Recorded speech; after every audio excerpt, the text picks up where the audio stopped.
Well, Bears fans, the season is all but over, but you're in luck. It just means it's the beginning of mock draft season. How you doing, everyone? This is Walt here with the Bear Review, bringing you guys here today a quick 3-round mock draft. The plan is to put out a continuing series of mock drafts as we get closer to the 2025 NFL Draft at Lambeau Field. For this 3-round mock draft, we use the draft simulator over at NFL Draft Buzz. It's one I haven't used all that much, but it's quickly becoming one of my favorites. So I know you're all here to see who we take, or at least who I think we should take. So without further ado, let's jump right into it. Pick number 9 for the Chicago Bears. At pick 9, I had a lot of options, to be honest with you guys, and it was a harder choice than I thought it would be. But I weighed everything in my head. I had to go with Penn State edge rusher Abdul Carter. Carter is listed as 6'3", 252 pounds, and is powerful off the edge. And I will say his skills didn't go unnoticed. He was named the Associated Press Big Ten Defensive Player of the Year, a 2024 All Big Ten First Team selection, a 2024 First Team All-American via Walter Camp Football Foundation as well. In terms of his statistics, we're going to look at his PFF grades as well as his 2024 season. So to start, as an overall defensive grade, PFF had him as a 90.7. That's actually good for 5th in college football when all of these are graded against defensive ends with a minimum of 200 snaps to give the widest range of view. His run defense grade was a 78.6, good for 49th overall. Not as good as his pass rush grade, which we'll see here in 1 second, but still very serviceable. His pass rush grade, though, was 91.8, putting him as 3rd overall. Now, PFF grades mean absolutely nothing if we don't know what we're looking at statistically wise. So overall, 2024 was a great season for Carter. He had 60 tackles, 19.5 tackles for a loss, 10 sacks, and 2 forced fumbles. He had 51 total pressures, put him 10th overall in college football, and generated a pressure every 5.6 snaps. Now, to give you some context to this, Mike Green, the edge rusher out of Marshall, who led the NCAA in pressures this year, generated a pressure every 5.68 snaps. So he's up there with the best of the best. Even after trading for Montez Sweat, the Bears still seem to be lacking in the pass rush department. And with Carter, if you look at his win rate this year, it was at 21.3%. That's good for 3rd amongst all defensive ends, like I said, with a minimum of 200 snaps. The one glaring issue that I'm finding with him is his missed tackle percentage. It's 15.7. It's not the greatest, but it's something that can be coached out of him, and we'll kind of go over that in just a moment when we talk about his strengths and weaknesses. Some of his strengths are exhibiting a hyper-aggressive play style, but also coupling his quickness behind that too. He's a versatile edge rusher with NFL-level speed and is able to bend around blockers. His long reach allows him to bring down quarterbacks and running backs with ease.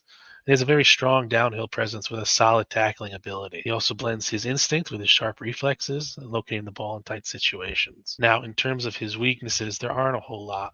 We kind of went over that just before in his statistics, but he can overrun plays at times, and that opens up the run game for the opposing team. As I mentioned before, he did struggle with open field tackles. He missed 16 in 2023, but improved that to 8 this year, which gave him the missed tackle percentage of 15%. The last point is more of an experience issue. He did switch from an off-ball linebacker to defensive end in 2024, so he's bound to have some issues facing more complex offensive systems in the NFL. But all of these things I mentioned here in terms of his weaknesses are things that can be coached out of him with the right group of people, and also things that will just get better with time. Honestly, if Carter is on the board at pick 9, I have to run up to the podium with the card and hand it in. I just love his game, and I think he would be a great addition to the Chicago Bears. All right, so that's pretty much it for the first round. We're now going to move on to pick 36. It's Carolina's pick in the second round. And with that one, I went with Tyler Booker, guard, Alabama. Tyler Booker stands at 6'5". He's 325. Booker was named to a first-team All-SEC and second-team All-American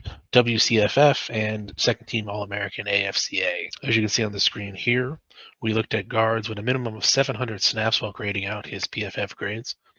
His overall offensive grade was 67.2. That put him at 60th overall on the list. His creme de la creme was his pass blocking grade, and this term was an 87.1. That put him in the top 10. And his run blocking grade was 65.2. That put him at 60th on our list here. Overall, 2024 was a good year for Tyler Booker and the Alabama Crimson Tides. He allowed 9 total pressures throughout the year, good for 34th overall. 0 sacks allowed, 2 quarterback hits, and 7 hurries. That's a pressure once every 39 snaps. His pass blocking efficiency on PFF was a 98.6. Good for 49th overall. And he was very versatile this year, taking 638 snaps at left guard and also filling in 77 snaps at left tackle. Now with Booker, you're getting a man whose sheer size allows him just to control the interior line, overpowering his opponents with his physicality. He showcases exceptional power at the point of attack and constantly drives his defenders off the line of scrimmage with relative ease.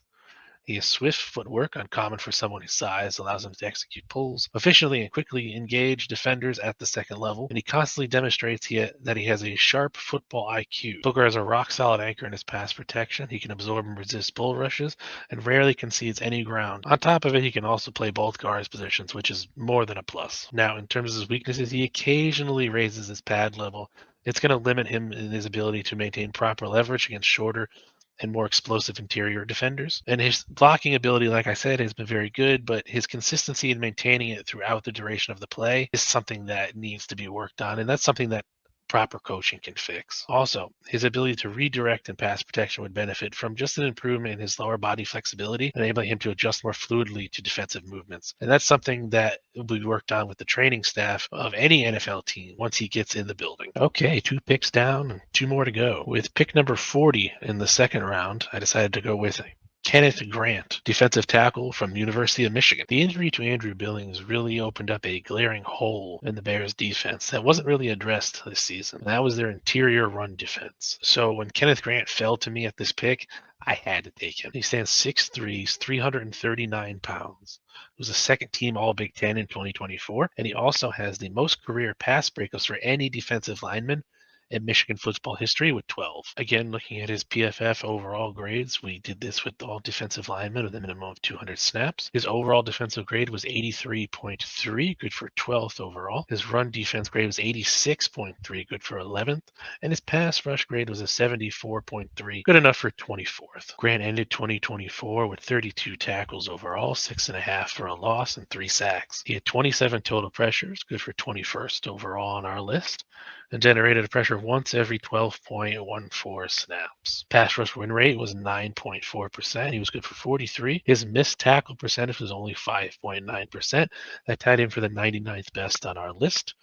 He had 17 run stops overall and a run stop percentage of 7.9%. With Grant, you're getting a true athletic powerhouse. Most notably would be the 2022 Bruce Feldman Freaks list, where he ranked 46th, and he's only gotten better since then. He's got a powerful first step burst that creates instant disruption for offensive linemen and quarterbacks. His strong hand skill allows him to constantly disengage from blockers while showcasing superior upper body power. He displays an outstanding motor and pursuit speed, defying expectations of his size, enabling him to chase plays effectively. A force and run defense. He's able to anchor and hold his ground, even when confronted by double team blocks. Now, in terms of Grant's weaknesses, he does have a lack of consistent pad level. It's going to often lead to poor leverage, affecting his performance in battles of the line. There is some concerns about his stamina after taking on a full-time workload in the NFL. That remains to be seen, but still a concern. And occasionally he likes to narrow his base at the snap. He's going to sacrifice necessary control while working in more of a one-gap defense. Honestly, I don't see Kenneth Grant making it out of the first round, if I want to be 100% transparent with you. But in our simulation, he made it to our pick, and I had to take him. I know the order of the day has been offensive line with most Bears fans, but there are other options that we need to consider for different positions on the roster, and which is why I went with this next player for pick number 73. At pick number 73, I went with Xavier Watts, safety, Notre Dame. Xavier Watts is listed at 6 foot even, 203 pounds. It's a former team captain for the Notre Dame Fighting Irish. He also was Walter Camp Defensive Player of the Week.